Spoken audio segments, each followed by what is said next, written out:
I have been procrastinating to create this video for the past 15 years.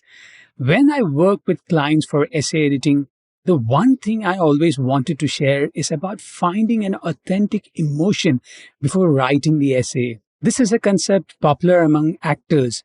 If you notice the greatest actors in my book, Philip Seymour Hoffman and Daniel Day-Lewis, why do we feel that they are not acting? They pursued a technique called emotional memory. Emotional memory is finding a similar memory as the character is experiencing and then expressing it authentically for the camera. In essay writing, where you have to write about failures, traumas, and setbacks, if you don't go back to that emotional memory, the writing will turn into a commentary. There's a huge difference between reflective writing and commentary. The first draft of many of my clients is a commentary about their hard times. It's not coming from an authentic place. I ask them to go back to that moment and they come back with overly emotional lines. This is not what I mean by emotional memory. It is to find a place in your memory where the details are vivid. I, as a reviewer and editor,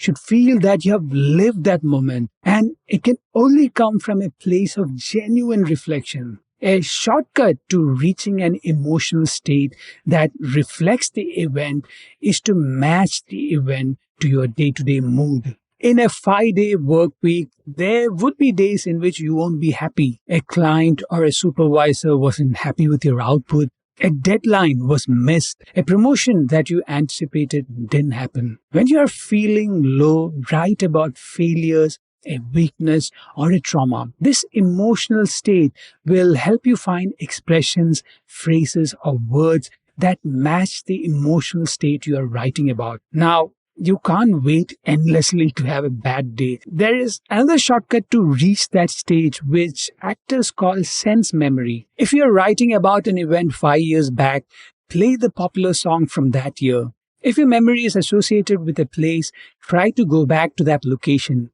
If you can't travel, go back to your phone and browse through the photos from that year. Our mind has something called associative memory that helps us recall the emotion. If the memory is negative, we remember the central event but forget most of the details. That is our way of coping with the negative event. So, to reflect and write about the negative event, you have to stay in that emotional state and ask some fundamental questions like, number one, what was the triggering event? Number two, what was the hurtful incident? Number three, what was the hurtful comment? Number four, what was the change in perspective you had after the event? Number five, what life lesson do you still carry now from that event? Once you ask these 5 questions, you will expand on the central event with details. It is the details that improve a narrative. A person obsessed about impressing his overbearing millionaire father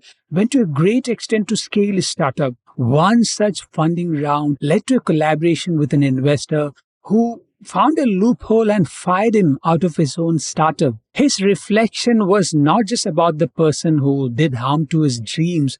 He went deep into his own motivations. In an interesting way, the essay was a theme on the competition between the father and son, a theme I have never read before. Many of you will not find the emotional state to write about the negative event because the event was too far down the memory lane. That's one reason I recommend that clients limit reflections to the past 3 to 5 years. If you have to go back more than 5 years, it should be something extremely rare and memorable that left a permanent mark in your life. These are tragic events like losing parents, an identity crisis, or an interaction that revealed the truth about the world. So, to summarize, number one, find a similar emotional state as you had experienced before writing about the event in an essay.